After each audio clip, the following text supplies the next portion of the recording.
My name is Olivia, and I'm a 32-year-old housewife. My husband, Liam, is 34 and works an ordinary office job. We've been married for 8 years and have a precious daughter named Ava, who is 6 years old.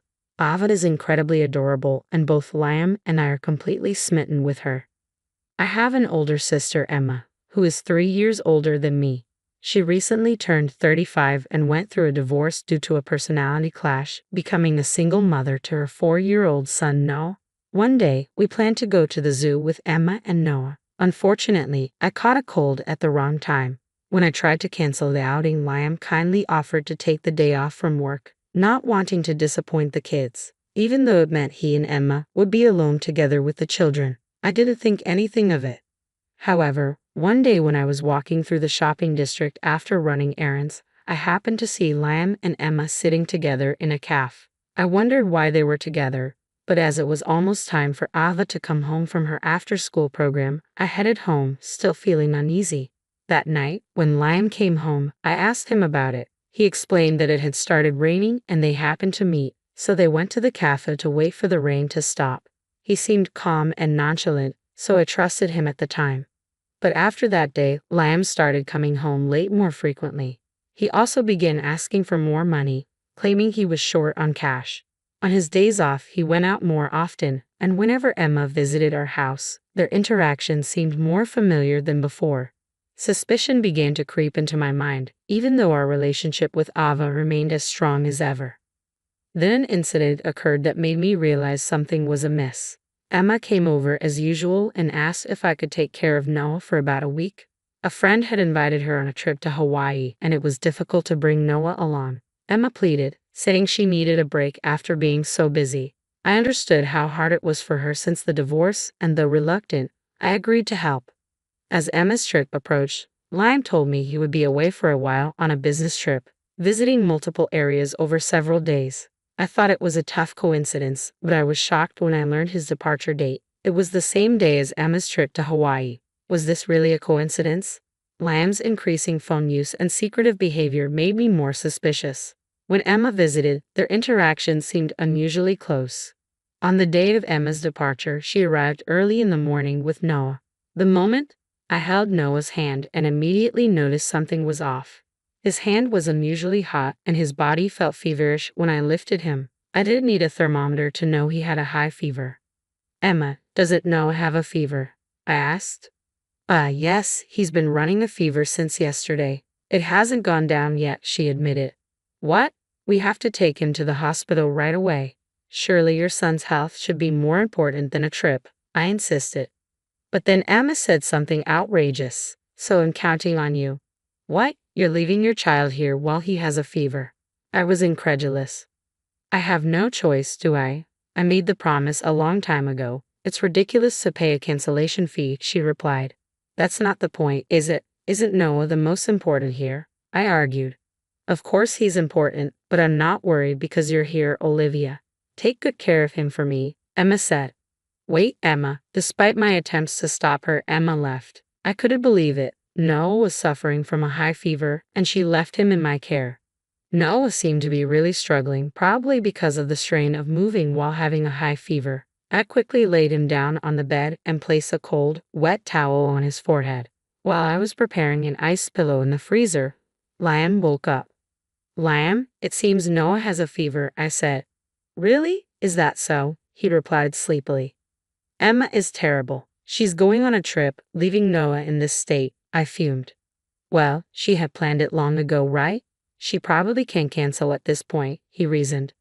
You too, Liam. Poor Noah. If you feel that way, you should take good care of him, I said. Liam, can't you do something about your business trip? If Noah has some contagious disease, he might pass it to Ava. I'll take care of Noah, so I want you to take care of Ava, I pleaded. As a mother who loves her daughter dearly, I reluctantly agreed. Work is important, but surely our daughter is even more important. However, my expectations were betrayed. What? That's impossible. You should know that, I exclaimed. If you're worried, just leave her at your parents' house, Liam suggested. Even if you say that, my parents are busy with work and your parents' house is too far away to go now, I countered. Then there's no choice, Liam replied. Well, all we need to do is let Noah sleep. It'll be fine, he said casually. Say that so casually. What do you want me to do then? I retorted. It's time. I have to go. I'll be going then. Liam hurried off, leaving me behind. I quickly called my parents. They couldn't take a day off work on such short notice, but my mother promised to leave early and come pick up Ava as soon as possible, which gave me some relief. While waiting for my mother to arrive, I kept Ava confined to her room, feeling sorry for her. Meanwhile, Noah's condition seemed to be worsening. In addition to this fever, he started to cough in the early afternoon. When my mother arrived early from work, I immediately took Noah to the pediatrician. On the way to the hospital, my heart ached seeing Noah suffer even from the car ride.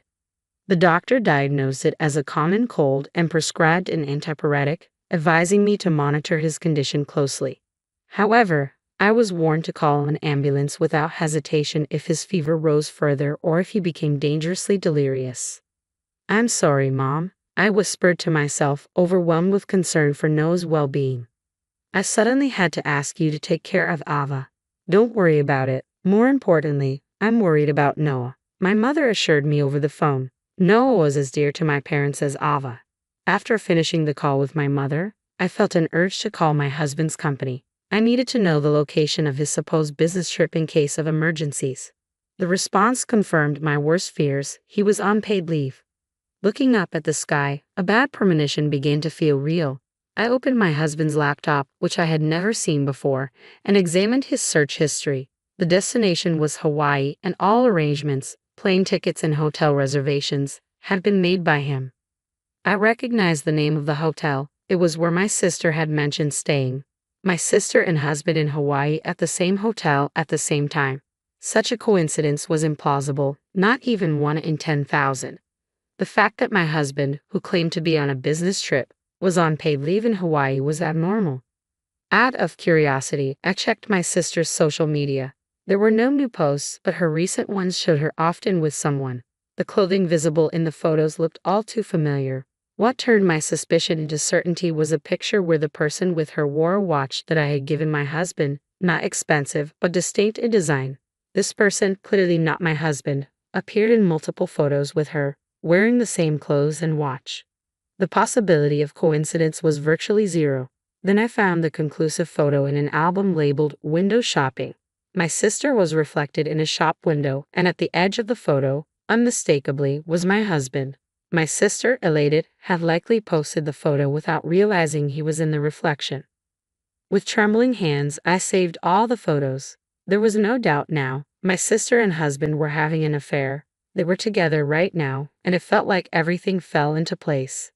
The foundation I had built with my husband was crumbling all at once. I called them repeatedly, but each time an automated voice message played, it seemed they had turned off their phones. Noah's fever still hadn't subsided, and seeing his pained expression, anger began to well up inside me.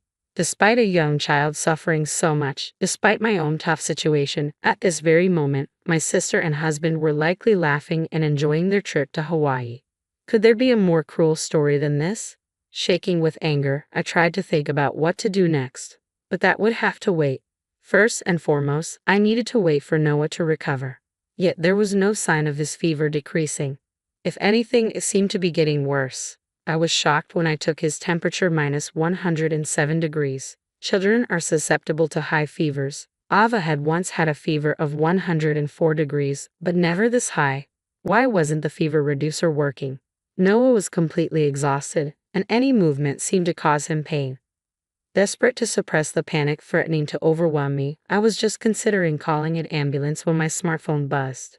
"Mommy," Noah murmured weakly, his face contorted in pain, calling out for his mother. "I can't forgive them. I'll never forgive them," I vowed silently, my vision clouding with rage. Just as it seemed my anger would consume me, Noah's condition suddenly took a turn for the worse.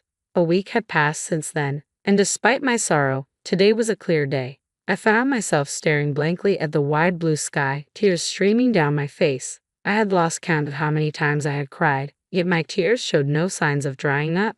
Ava's hand trembled in mine, and as I lifted her up, I could see my parents, also in tears, comforting her. Other family members and friends gathered, all sharing in our grief. Everyone, without exception, was in tears.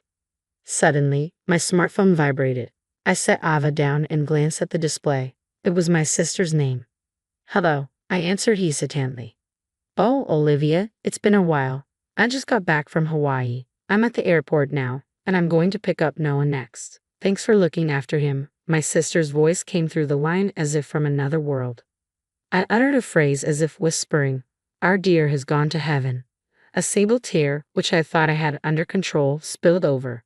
Unable to comprehend my words, my sister asked back in a bewildered voice over the phone, "Heaven? What are you talking about? That makes no sense." "So our loved one is in heaven while you were enjoying your trip to Hawaii," I said, struggling to contain my emotions. "I don't understand what you're saying," my sister replied, sounding confused. "You'll understand when you get here. The funeral is over, and we're now at the crematorium." "What? The crematorium?" My sister's voice was filled with shock and disbelief, and the phone call abruptly ended. "No, no." My sister rushed out of the taxi, desperation etched on her face. She called out his name and looked around frantically, but Noah wasn't there. "Where is he?" "He's not here." "Of course he isn't," I said softly, pointing in the direction of the crematorium. Though modern crematoriums don't emit smoke like the old ones, there was no mistaking the solemn reality. Someone was being cremated right now. "About Noah. The day you dropped him off, his fever suddenly spiked to 107 degrees Fahrenheit. 107 degrees? My sister's voice faltered. The antipyretic we got from the pediatrician didn't work, and his condition deteriorated rapidly. We called an ambulance in a panic, but no. I couldn't bring myself to finish the sentence. "We're in the middle of a funeral right now," I continued, spreading my arms towards the crematorium. "Hey, what's going on? What happened to Noah? Why are you here?" A man shouted, breaking the silence. It was my husband, shock and disbelief evident in his voice. "It doesn't matter why I'm here. What about Noah?" I retorted sharply. "Of course it matters." My husband's voice was strained, filled with urgency and concern. With nothing left to lose, I faced my husband, ready to confront the truth. I shouted back, "What kind of nerve do you two have to abandon your family and go on a fair trip? Noah was sick with a fever, and despite my plea for help, you ignored us and went on your trip. Are you out of your mind? What are you saying?" "I've known for a long time. When I contacted your company, they said you had taken paid leave. When I checked the computer, there was a reservation for a trip to Hawaii, staying on the same flight and in the same hotel as my sister. You think you can explain that away as a coincidence?" At my intense accusation, my husband was left speechless. "Olivia, tell me, is Noah?" His voice broke. "How can you ask that question now? Why do you think we're here? Why do you think we're wearing mourning clothes at the crematorium? Don't you understand?" I demanded, my voice trembling with emotion. "No, no." My sister's scream pierced the tense air, collapsing into tears. I looked down at her with cold eyes. "You have no right to cry, Emma. You're the worst kind of person, abandoning your son to go on a trip with your sister's husband." "I was so lonely all by myself, that's why. That's why." Emma's voice quivered. "So you laid hands on my husband?" I accused. "What? I did nothing wrong." "I'm not in the wrong," Emma insisted, unbelievably lashing out in anger. "I didn't choose to have a child, nor did I choose to become a single mother. When my ex-husband and I divorced, I wanted him to take custody of Noah, but he refused. So I did my best to raise him on my own. But to think Noah would? No, Emma." The one comforting my crying sister was my husband. It seemed he had no intention of hiding their affair any longer. "Don't be selfish. Our parents and I have helped as much as we can. Leaving the sick child alone to have an affair is no excuse." I lashed out at them. "You don't even realize how despicable you are. You're the worst." "Hey, Olivia, aren't you being too harsh on your sister?" "Emma is shocked because Noah has passed away," my husband interjected. "Shut up. Don't you dare act superior. Just so you know, we're getting a divorce. I'll make you pay for everything you owe, so be prepared." "What? What does that have to do with this?" "It has everything to do with this." I yelled back at him, my sister crying in the background. The situation had become a battlefield. Our parents approached us in the midst of the chaos. My sister, tear-streaked, blamed them. "Dad, Mom, why didn't you take proper care of Noah? Why did you let this happen?" she cried out. Suddenly, a dry slapping sound echoed through the tension. It was our father who had slapped my sister's cheek. Don't be ridiculous. You abandoned your child and yet you blame others. You even went on a trip with your sister's husband. Shameless. I feel ashamed as a father for raising you like this, he condemned her. My sister cried even harder at our father's harsh words. I contemplated slapping my husband, but before I could act, a small boy's voice cut through the turmoil. Mom. My sister turned sharply. There he was. No. Noel, she exclaimed, moving towards him, but the man holding Noel quickly stepped back, out of her reach. Hey, what are you doing, Lucas? I demanded. The man holding Noel was my sister's ex-husband, the man who had divorced her due to their personal conflicts. That's what I should be saying. What are you doing, leaving Noel alone? It's none of your business. Noel is my son too, he argued fiercely. I followed the prevailing opinion that a mother is better because you insisted on not sharing custody, no matter how many times. I warned you, you wouldn't let me see him, and as I feared, it came to this. You have no right to be Noah's mother. Shut up. All you have to do is quietly pay child support. I'll pay whatever it takes for Noah's sake, but you didn't take care of him. You left him alone. You didn't even know how dangerous his condition was, and you were off on a pleasure trip. On that day when Noah's condition suddenly deteriorated, I panicked and called an ambulance. I called my parents and Lucas, Noah's father. While treatment was being given after arriving at the hospital, he was quite surprised when I told him my sister was on a pleasure trip with my husband. Afterwards, Noah, who was discharged from the hospital in good health, was recuperating at Lucas's parents' house. Wait, so Noah is safe, right? I asked my bewildered husband, staring at the crematorium. It's her grandmother, I explained. Our grandmother, who was bedridden due to her advanced age, has been under care at a nursing home. She passed away from old age the other day. Even though she was bedridden, she had a clear mind and doted on her great-grandchildren, Ava and Noah. When we occasionally visited her at the facility, her wrinkled face would crinkle even more. At the sudden farewell, I and my parents and Ava were unable to cope and just wept. Noah, being just out of illness, didn't attend the funeral. But I called my sister to this crematorium after informing Lucas that Noah was fine since his fever had completely gone down. You tricked me, my sister accused, staring daggers at us. We were the ones who wanted to accuse her. I didn't hear that Grandma had passed away either. My sister shouted. I called multiple times to tell you that Grandma had passed away, but your phone was turned off. Both of you were unreachable. Even though Grandma was kind to you, it's unacceptable to be late enough. Key, it's mocking me. No, let's go. You'd rather be with Mommy than this man, right, Lucas? I said firmly, trying to take no back from Lucas.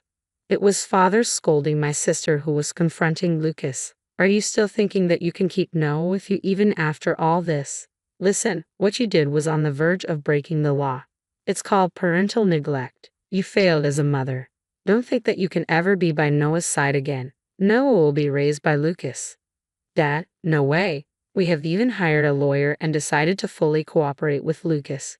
You are no longer our daughter. Be prepared for us to cut ties, Mom. My sister's face turned pale at the disavowment from her parents. I stood imposingly in front of my sister and husband. My husband and I are getting a divorce. Why don't you two get along? You should be fine not seeing each of your children. After all, you left them behind to go on a trip overseas. Hearing this, my husband started yelling. Wait, Olivia, it was just a moment of weakness, just a fling with Emma. What's most important to me are you and Ava. Then my sister exploded. What did you say? A fling. You said you don't love Olivia anymore, that you only love me. Shut up. I love my daughter. Don't mess with me. My husband and sister resumed their quarrel. We left them arguing and departed with my grandmother's ashes. After that intense dispute, mediation ended peacefully since I had appointed a lawyer. Noah went to his father's place. I thought he would feel sad about being apart from his mother, but he was actually happy. It seemed my sister was completely non-functional as a mother. My husband and I also had our disagreements. He was stubborn, but after being scolded by both sets of parents, he deflated. The final blow came from our daughter. I don't need daddy, Ava declared. Though only 6, she seemed to mature early and understood her father's behavior in her own way. When Ava looked at my husband like he was an insect, I couldn't help but laugh. There was no greater punishment for my ex-husband, who had adored her daughter. He now has the right to see Ava, but whether she wants to see him is up to her. So the dramatic situation came to an end. Ava and I moved back to our parents' home, living peacefully. Our parents were thrilled to have Ava around. Next year, she would start first grade, and we were excited about her school preparation. I also planned to get a job at the same time she started school. Noah visited every now and then with Lucas. His face was unrecognizably bright compared to before, filled with smiles. Meanwhile, while we were living joyfully, it seemed my sister and ex-husband ended their relationship easily. Perhaps it truly was just a fling for my ex-husband. Perhaps he was shocked at being disliked by his daughter, so he easily discarded my sister. However, his affair with his wife's sister became known in his company, and he was deemed to have character problems. He was sent to the provinces, making it even harder for him to see Ava. He deserved it. As for my sister, it seemed she lived like a hollow shell for a while, frustrated by being abandoned by everything. Eventually, she disappeared. We filed a missing persons report, but I had a feeling my sister would never be found.